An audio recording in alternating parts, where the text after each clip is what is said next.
Hi, everyone, and welcome to Marketing Corner episode 65. Whoop, whoop. There it is. I was waiting for that one. Did you surprise yourself that time, Casper?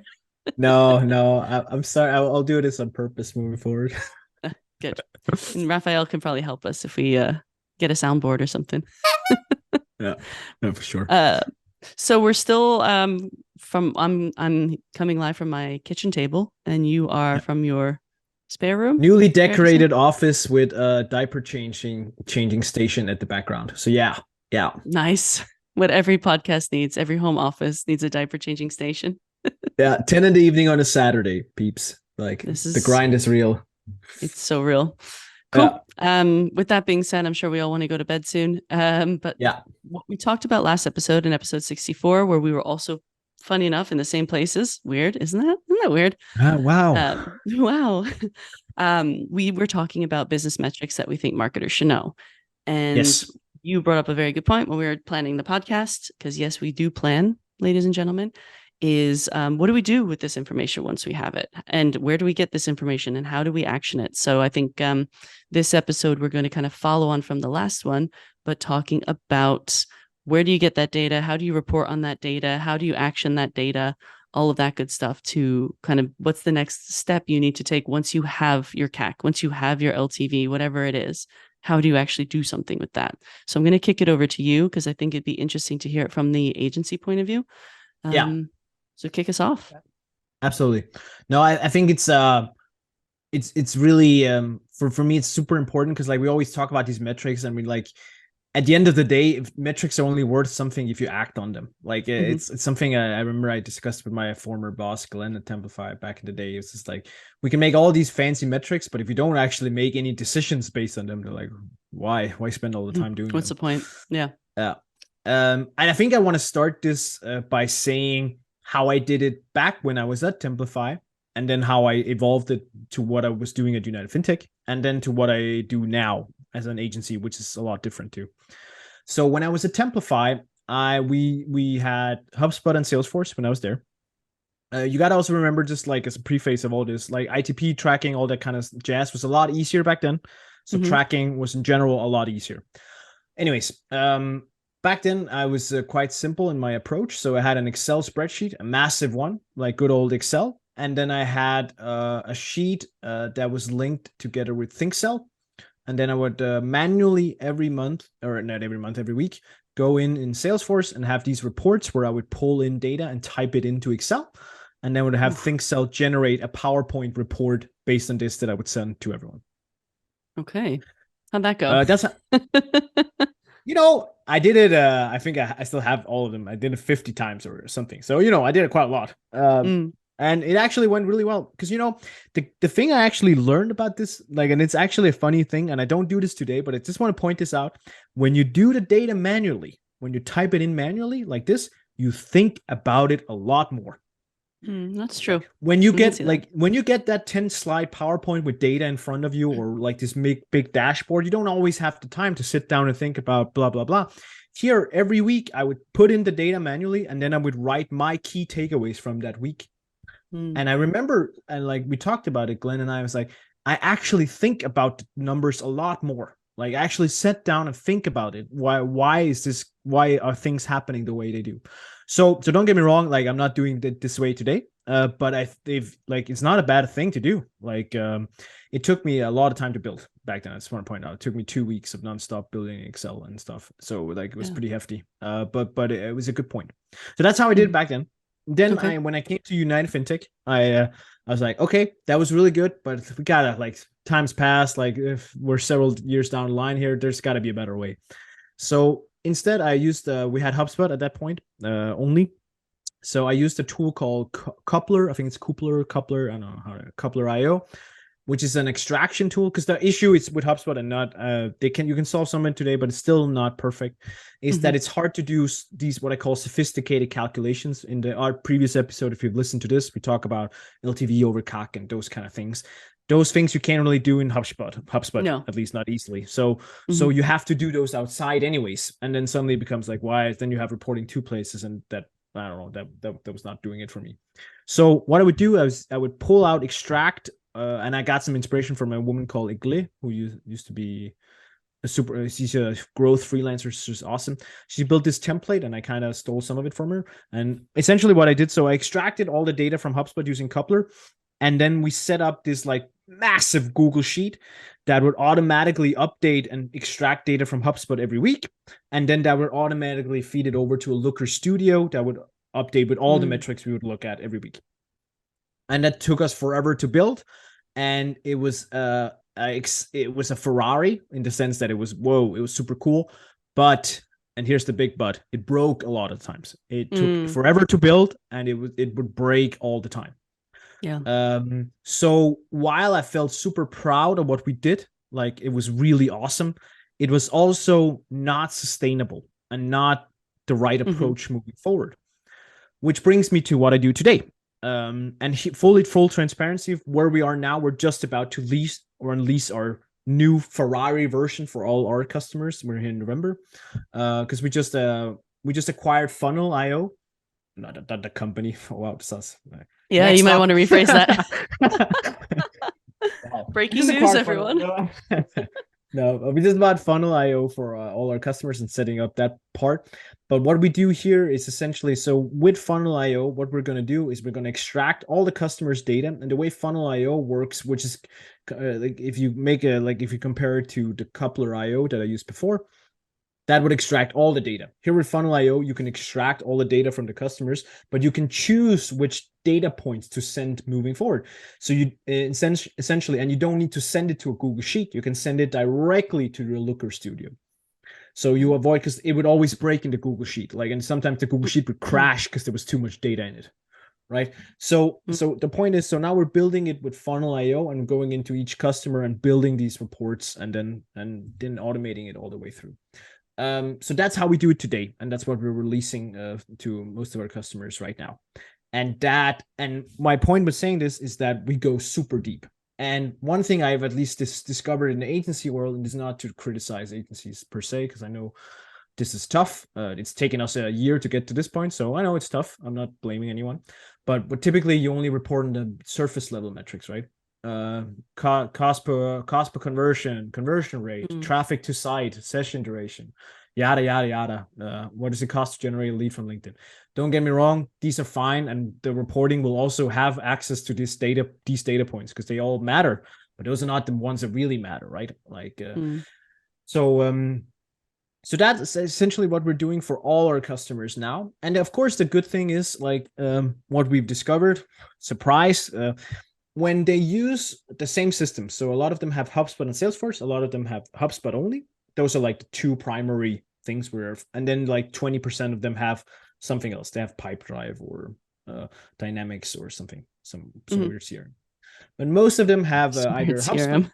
Yes, that's what it is. Shady. Yeah, shots fired. Shots fired. Yeah. Most of them have HubSpot. Some of them have ActiveCampaign too. Anyways, so but once you've done it the first time for someone who has HubSpot and Salesforce, 80% of that approach you can kind of copy. They will have different stage names, they'll have different things, but the approach, the mindset, how to set it up, quite similar. So that's also the good thing about doing it the first time. And this is why it's taking us so long, because we need to figure out. First of all, we tried a bunch of different tools. We tried Supermetrics. We tried. We initially had a. And again, I hate to talk bad because I don't really I think it's just the tool is what it is. It's called tool Agency 360. And I thought it was cool, but it was very surface level. Supermetrics was good, but it would send it to Google Sheets. And that typically ended up in a situation where the Looker Studio would be super slow or the Google Sheet would crash and stuff like that. So now that's why we ended up on Funnel. But the first tests are in and it's very good. It's I'm very excited about it. So all the way back, a lot of talking here. I'm just to say that's how we do it now, and that's how I want to. How we got to a point where we do it for customers, because that way we can actually really start talking about the right things. So we don't talk about the surface level metrics, but we can actually every week we can just sit there and have all the data in a nice, clean way. So that's how I do it today. That's my journey. But I think all three parts of your journey, if you just do one of them, you're way ahead of the curve. Even if you do the Excel into ThinkCell, into PowerPoint. That's better than 90% of all B2B marketeers. No hard feelings. And you can do even more sophisticated stuff than we do as an agency. Like we have some clients that use a really extensive metadata setup, where like they literally have metadata. It's like, I don't know how much you know about metadata. It's also an extremely expensive tool, so it's not for everyone. Okay. But like, yeah, I think it's just the minimum package is like $60,000 per year. That's the smallest version. Dang. Just, yeah. Okay. So No it's not for joke. everyone. No Yeah. joke. And then it comes all the cost of implementing it and setting it up, right? Hmm. So it's not for fun. But that's, I've seen, we have two clients who run on that. That's like mind-blowingly insane. So when you do that, so I think that's like, maybe if you talk to Casper in 5 years, that's where he's at probably. Yeah. I think there's a big balance to, like, we've also, I worked in places that had really sophisticated tools, and that's also part of what we wanted to talk about, right? Is like, great, I have now 60 terabytes of data. What the hell do I do with it? How do I action it? And that's where I think there's an interesting balance that we marketers have to strike, because I was much like you when I was at Plan Day. We used HubSpot and Salesforce, and Salesforce for me is a monster that sure, you can pull a nice report and I'll be like, oh, okay, that's interesting. But actually, it wasn't telling me what channels were working. Where was I getting the best ROI? Where was the cost per lead the lowest? And so I would do what you were doing, but I was actually literally going into every single one of my platforms and putting stuff in a Google sheet saying, okay, LinkedIn, I spent this much, how many conversions? Google paid, I've spent this much, how many conversions? And then I would put in a formula to understand how much is my cost per lead costing me. And then eventually I think we got Clipfolio, and that was really good because it would take the cohort, because that was the problem I was having, is I couldn't look at the cohort. So if you had a 12-month sales cycle, I wouldn't necessarily know where that lead came through. But on Clipfolio, you could see, okay, everyone who came in this January cohort, where are they in May? And that would help me understand actually the funnel and how people are moving along the funnel. And then what channels, maybe if I have a higher cost per lead, but actually I have a much better close rate, then that's probably what I should be looking at. So I've definitely played around with a lot of different toys. And yeah, I think there's always a fine line between actionable insights and just death by data. Like, there's just so much data. And what we do now, which is really quite nice to have in a way, is we have a central insights team who own all the insights, because it's the other thing. I've worked in places where marketing has one set of numbers and sales have another. Who's right? Well, it depends on who you ask. For example, one of the companies I worked at, we used Dream Data, my team. And so we looked at a multi-touch attribution where we'd say, okay, well, this team, yes, this was an outbound first touch, but actually they visited 80 different marketing touch points. So maybe we should get some of the credit. But then our sales team were looking at Salesforce, and that was first touch attribution. So they're like, nope, that's ours.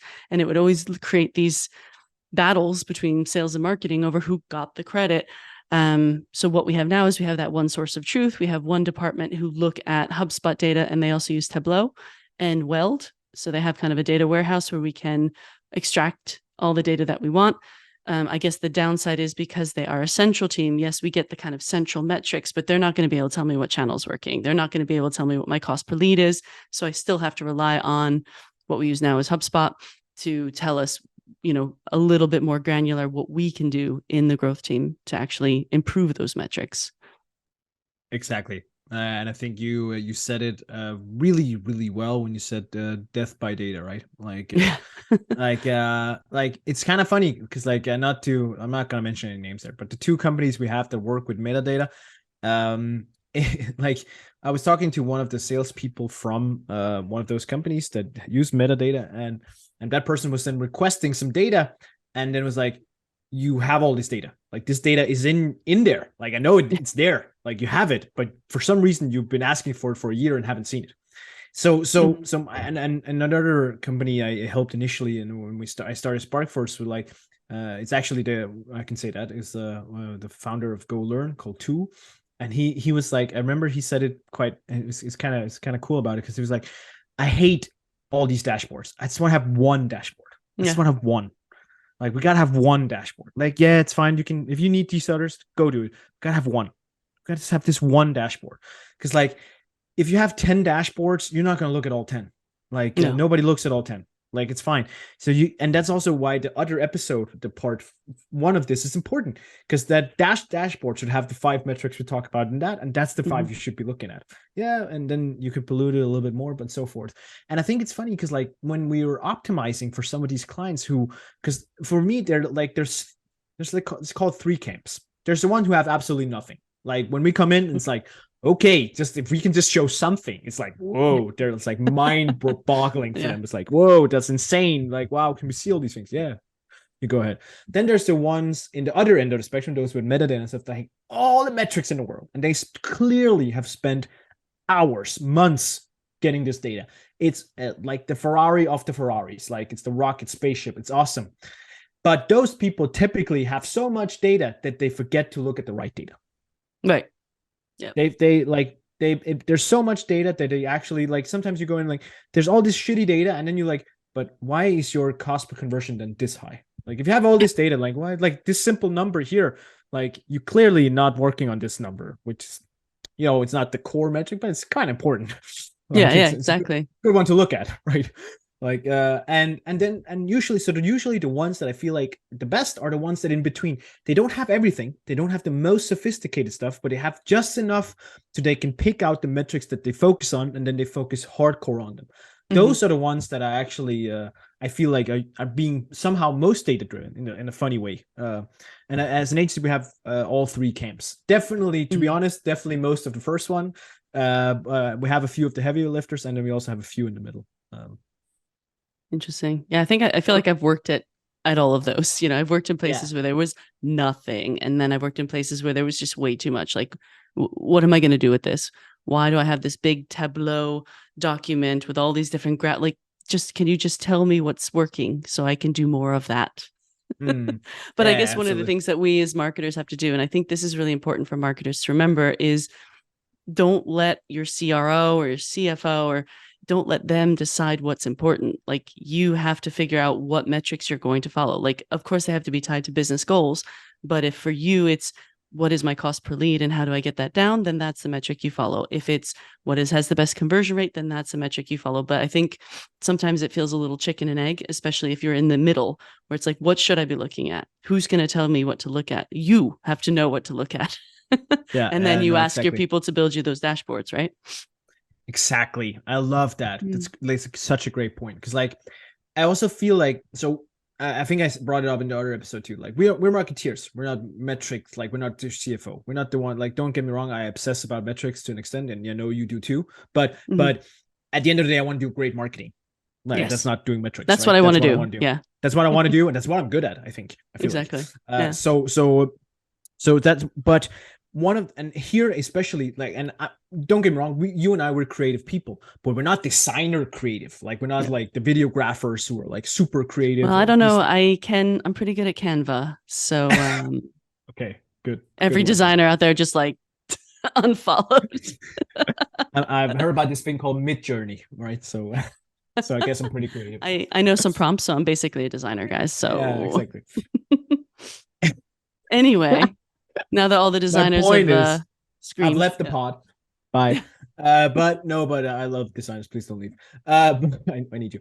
But my point is, those people are even less metric driven, typically, right? And those people should know, they should ask for it, but I don't expect them to be the ones that chase down and solve it. I want them to push for it, but I don't necessarily want them to solve it. And I think there's a big distinction.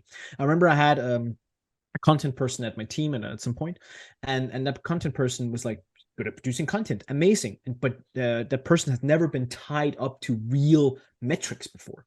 So when I did that, the person was like, whoa, this is actually awesome. I've never had a goal like this before. I've never had to know. I've never known that if I do this blog post, it needs to do this, this, and this, and this, and this. Like that's never been a goal I've had before. Before it was just like do some social media, do the blog post, do some stuff, right? Now I actually so it's actually a huge boost. But I think what I wanted to point out with this is also you gotta visualize it. You gotta visualize this. So Mm, one thing is so let's say you build all these beautiful dashboards. One thing I'm a firm and massive believer is, and you want to put it in front of people. So what I did with United FinTech, what we did at Templify, what I'm just about to do with SparkForce is I'm gonna have screens all over in the office showing all the mm, things, right? All these metrics. You can like I'm a big fan of the tool called Plecto, especially for sales. I don't mm-hmm, know if you know that one, but like mm-hmm. with like having like, hey, whenever you book a meeting, it's like pops up and notification. Yo. It also works great with marketing, but it's definitely more of a sales tool typically. But I think my point is just like by saying visualize it. You gotta have these screens and you gotta celebrate them, right?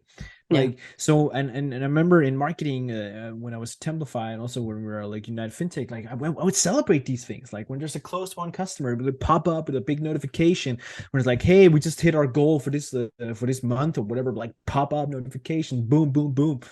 This is Mm-hmm. good. Like this Yeah. stuff is it has a motivating factor in a completely different Yes. way. Yeah, it's And not, it shouldn't be taken as a threat. I think that's one of the no, things when no, people no, are like, no. oh, we're missing our target. No, no, this is supposed to be motivating. This is supposed to be, and just to play on the idea you were talking about with your content person, I had something very similar with my brand designer. And in episode, let me just see, I have it here. In episode 54, we talked about Yes. KPIs for creative teams, right? And one of the KPIs I gave my brand designer was, okay, I want you to work on 3 high value pages per quarter. So I want you to redesign them. I want you to optimize them. And finally, he had a goal. Like it wasn't just like what looks nice. He's like, okay, I want to take, here's the baseline. Here's where this is at.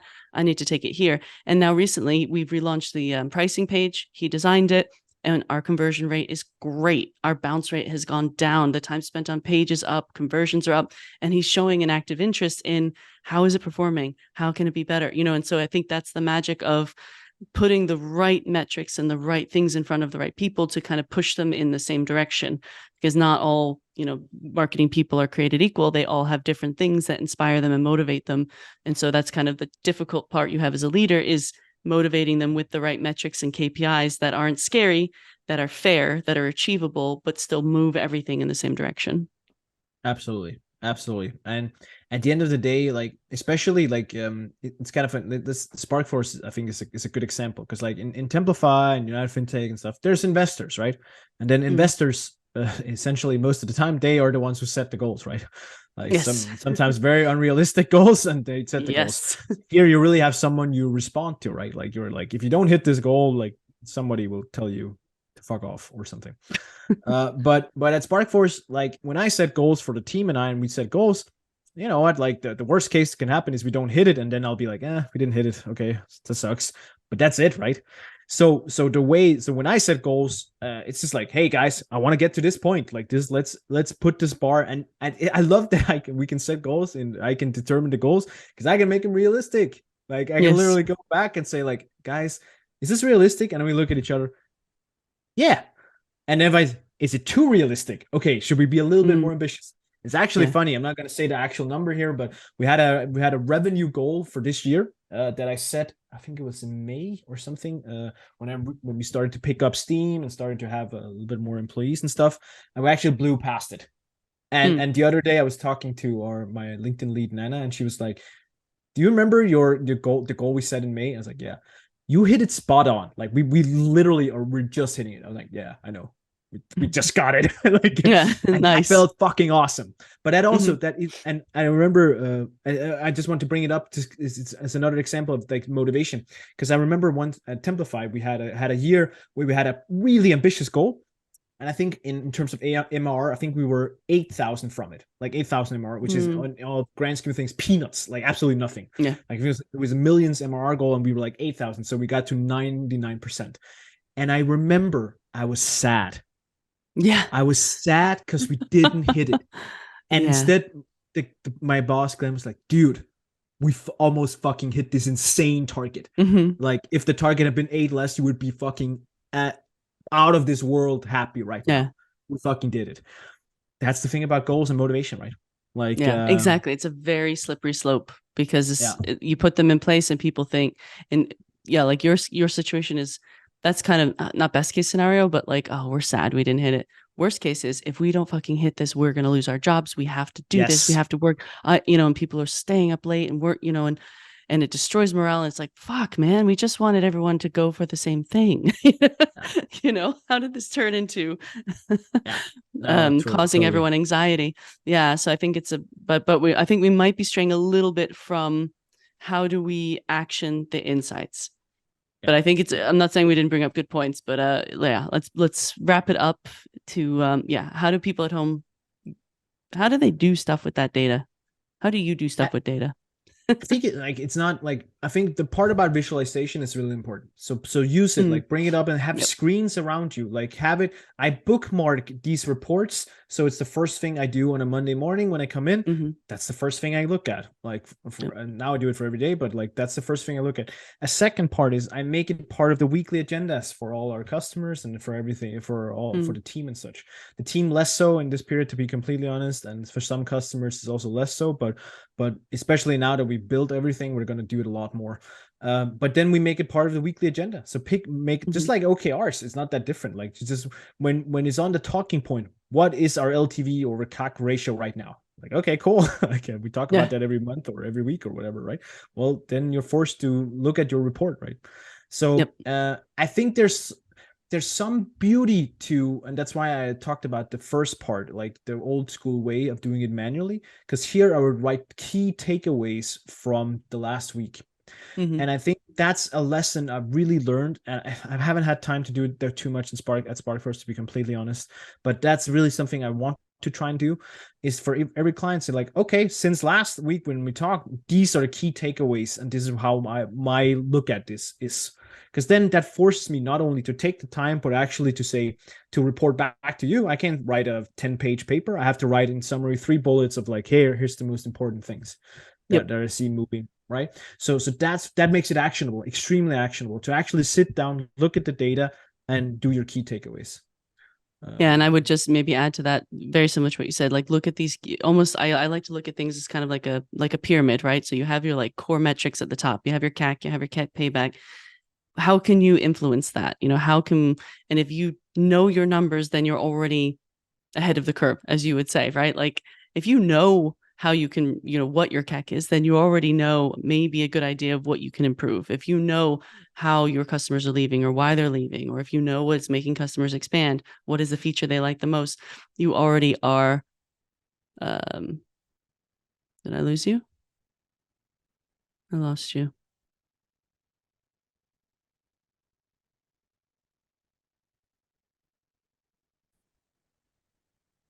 I lost you. Are you there? Okay.